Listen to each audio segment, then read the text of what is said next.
Hi, my friends. Today I want to present you a new story. Enjoy watching it. The sun dipped below the horizon, casting the park in a golden twilight. Mabel and I walked hand in hand along the path, our footsteps echoing softly in the evening stillness. This park held a special place in our hearts.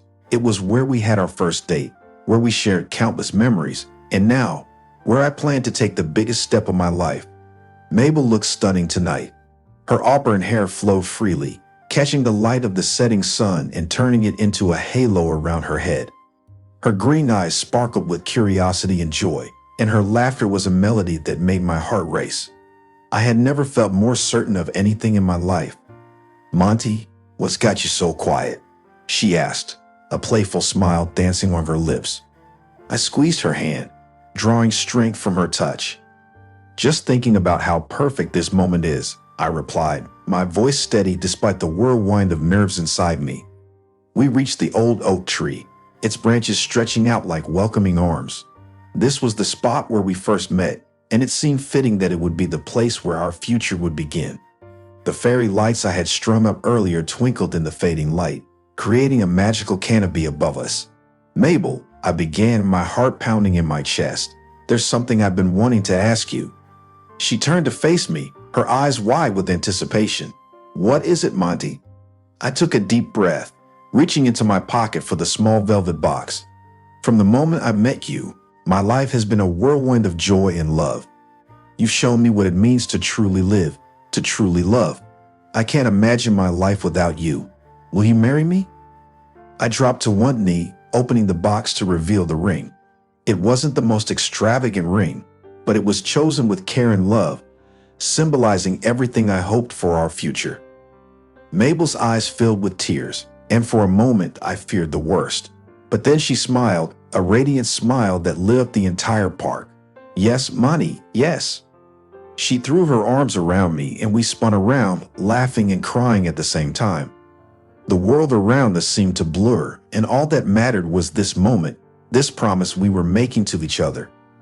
As we calmed down, we sat beneath the old oak tree, leaning against its sturdy trunk.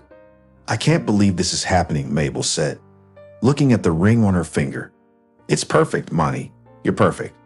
I kissed her gently, savoring the sweetness of her lips. "We're perfect together, Mabel." A comfortable silence settled over us as we gazed at the twinkling lights above. But soon, reality began to creep back in, and I knew we had to face the next challenge, telling her parents. "Mabel, we need to tell your parents," I said, my voice filled with determination. She nodded, her smile faltering slightly. "I know, my father. He can be difficult." I squeezed her hand reassuringly. "We'll face him together. I'll ask for their blessing tomorrow." The next day arrived too quickly.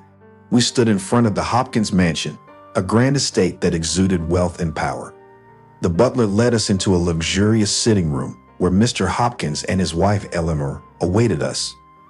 Mr. Hopkins was a tall man with an air of authority and a gaze that could cut through steel. Eleanor, in contrast, had a kind demeanor, though she rarely spoke against her husband. "Monty, Mabel, what a surprise." Mr. Hopkins greeted us, his tone cold and formal.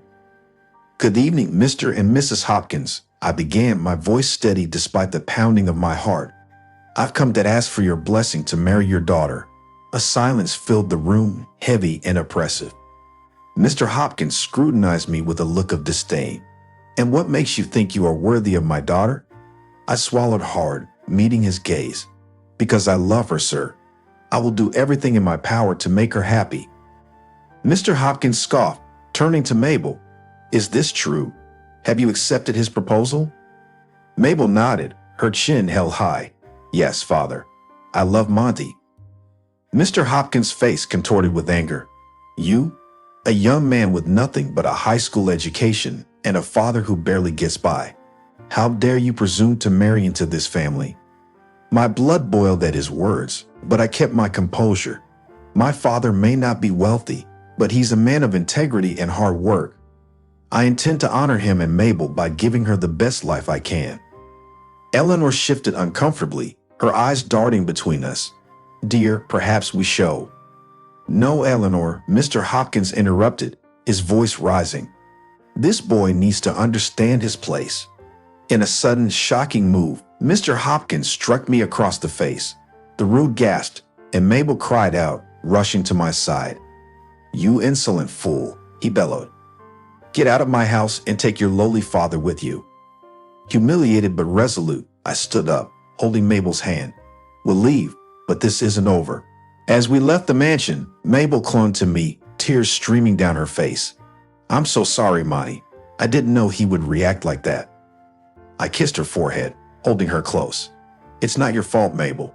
We'll find a way to be together. No one can keep us apart." Little did Mr. Hopkins know, his actions had set in motion events that would change everything.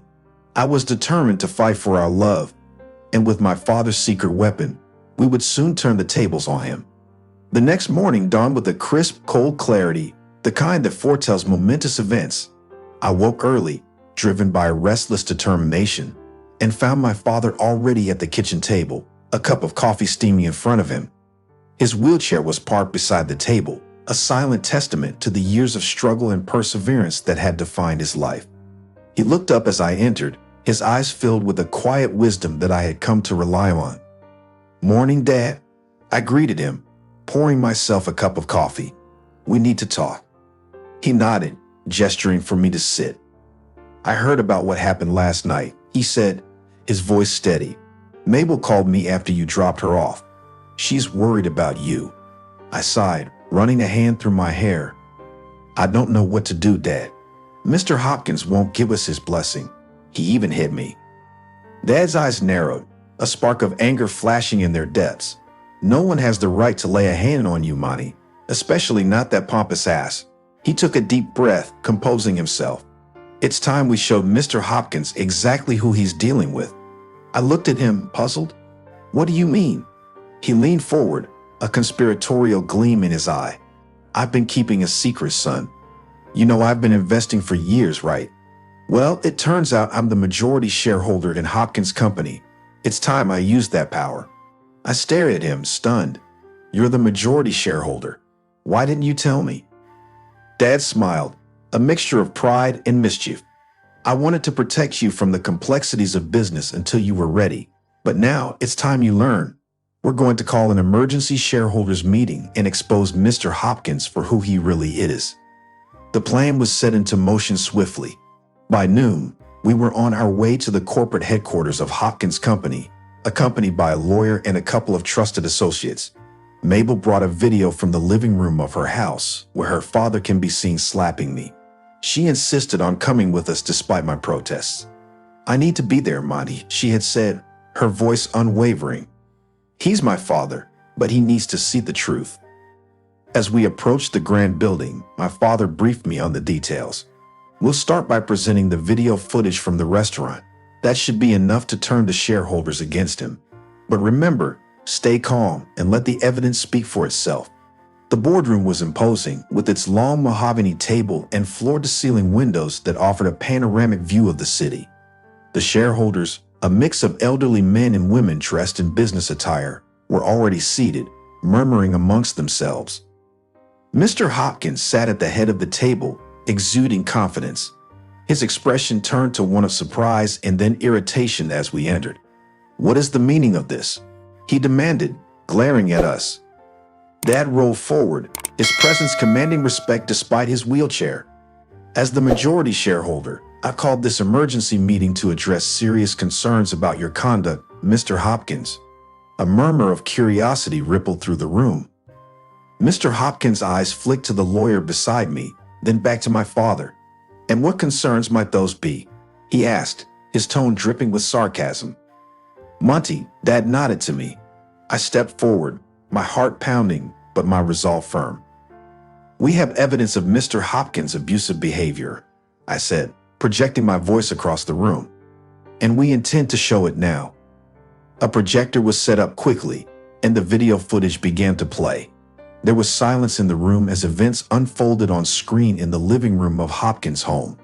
Gasps of shock and murmurs of disapproval filled the air when Mr. Hopkins was shown striking me and berating my father. Mr. Hopkins' face turned a deep shade of red. "This is an outrage. You have no right." "Sit down, Hopkins," one of the older shareholders interrupted, his voice stern. "We need to hear the rest." The footage ended, and the lawyers stepped forward. "The actions displayed in this video are unacceptable for someone in a leadership position. We believe this is grounds for an immediate vote of no confidence." Mr. Hopkins rose from his seat, his composure slipping. "You can't do this. I've built this company. Without me, it will crumble." My father met his gaze, unflinching. "You've built this company on the backs of hardworking people, and you've forgotten what it means to respect them. Your time is over, Hopkins." A tense silence followed, broken only by the rustle of papers as the shareholders prepared to cast their votes. Mabel squeezed my hand, her eyes filled with a mixture of fear and hope. One by one, the votes were cast. The outcome was clear. Mr. Hopkins was to be removed from his position, effective immediately. "No, this can't be happening," Hopkins shouted, his voice cracking. "You can't do this to me." "It's already done," one of the senior shareholders replied, his tone final. "You've brought this upon yourself." As security escorted Mr. Hopkins out of the boardroom, he turned to us, his face twisted with rage. "This isn't over. You'll regret this." My father shook his head. "The only thing I regret is not acting sooner." Mabel's mother, Eleanor, stood up, her voice trembling but determined. "I've decided to leave my husband," she announced, drawing gasps from the room. "I can no longer stand by and watch his behavior. Mabel and I will be moving out." Mabel hugged her mother, tears streaming down both their faces. With Mr. Hopkins gone, the atmosphere in the room changed. The shareholders, relieved and eager for a fresh start, began discussing plans for the future. With Mr. Hopkins out of the picture and the future looking brighter, we knew that the hardest part was behind us, but little did we know, there were still more challenges ahead. The days following the confrontation were a whirlwind of activity. Mr. Hopkins' abrupt removal had sent ripples through the company, and the board was eager to reestablish stability and trust. My father and I were thrust into a series of meetings, each more crucial than the last, as we worked to ensure the company's smooth transition under new leadership. Meanwhile, Mabel and her mother, Eleanor, were adjusting to their new lives away from Mr. Hopkins' oppressive influence. They had moved into a cozy apartment nearby, and Mabel and I spent every spare moment helping them settle in. One evening, as the sun dipped below the horizon and the city lights began to twinkle, I received a call from my father. His voice was tense, a stark contrast to his usual calm demeanor. "Monty, we need to meet.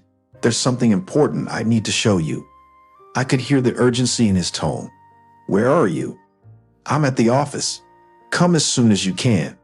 I quickly relayed the message to Mabel and headed out. The streets were busy with the usual rush hour traffic, but my mind was racing with thoughts of what could be so pressing.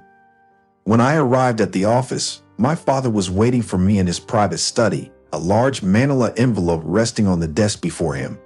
"What's going on, Dad?" I asked, my curiosity piqued.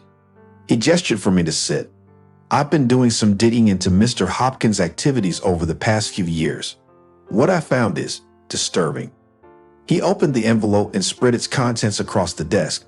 There were bank statements, emails, and a series of confidential documents. It appears that Hopkins has been embezzling funds from the company. Millions have been siphoned off into offshore accounts. I stared at the documents, disbelief and anger churning within me. How could he get away with this for so long? The next few weeks were a whirlwind of activity, but amidst the chaos, Mabel and I were able to plan our wedding. We decided to keep it small and intimate, inviting only our closest friends and family. The ceremony was held in a charming garden at the edge of town, surrounded by blooming flowers and the gentle hum of nature. As I stood at the altar, waiting for Mabel, my heart pounded with anticipation. When she finally appeared, walking down the aisle on the arm of her mother, she looked radiant. Her smile was a beacon of hope and love, and in that moment, all the trials and tribulations we had faced seemed to melt away. Our vows were simple but heartfelt. We promised to stand by each other through thick and thin, to support and cherish one another. As we exchanged rings, I felt a deep sense of fulfillment. We had overcome so much to be together, and now we were finally united as husband and wife. After the ceremony, we gathered with our guests for a celebratory feast. My father beamed with pride, and Eleanor was positively glowing. The joy and laughter that filled the air were infectious, and for the first time in a long while, we all felt a sense of peace and happiness. But the surprises weren't over yet. As we were about to cut the cake, I noticed a familiar figure standing at the edge of the crowd. It was Mr. Hopkins. He looked different, humbled, almost fragile. Mabel noticed him too and squeezed my hand. "Let's see what he wants," she whispered. We approached him cautiously, unsure of what to expect. Hopkins looked at us, his eyes filled with regret and sorrow. "Muddy Mabel," he began, his voice trembling, "I owe you both an apology. I behaved terribly, and I was blinded by my pride and prejudice. I was wrong to oppose your marriage and to treat you with such disdain. Can you ever forgive me?" There was a moment of silence as we absorbed his words. I glanced at Mabel, whose expression softened slightly. "Father," Mabel said quietly, "your actions hurt us deeply.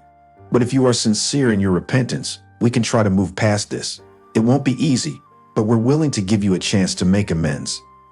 Hopkins nodded, tears streaming down his face. "Thank you. I promise to do whatever it takes to earn your forgiveness and to support your marriage." We invited him to join the festivities, and although the atmosphere was initially tense, the ice gradually began to melt. Hopkins made an effort to reconnect with Eleanor and to show genuine interest in our lives. It was a small step, but it was a start. 2 days later, Mabel and I embarked on our honeymoon to Europe. We had planned an itinerary that took us through the romantic streets of Paris, the historic sights of Rome, and the breathtaking landscapes of the Swiss Alps. It was a dream come true, a perfect way to begin our new life together. Each day was an adventure. We wandered through art galleries, sampled exquisite cuisine, and marveled at the rich tapestry of cultures we encountered. The beauty of Europe provided a perfect backdrop for our blossoming love, and we cherished every moment of our journey. One evening, as we strolled along the Seine River, Mabel turned to me with a thoughtful expression. "Do you think my father can really change?" she asked. I squeezed her hand reassuringly. "I believe he can. It will take time and effort, but if he's truly committed to making amends, there's hope." Mabel smiled, her eyes reflecting the city lights. "I'm glad we're giving him a chance. Everyone deserves an opportunity to right their wrongs." Our honeymoon was a time of healing and renewal. We returned home feeling rejuvenated, ready to face whatever challenges lay ahead. To our surprise, Hopkins had continued his efforts to mend his ways. He had started volunteering at a local charity and had been working closely with my father to understand the intricacies of the business world, this time with humility and respect. Hopkins' presence in our lives was no longer a source of dread, but a symbol of the possibility of change and redemption.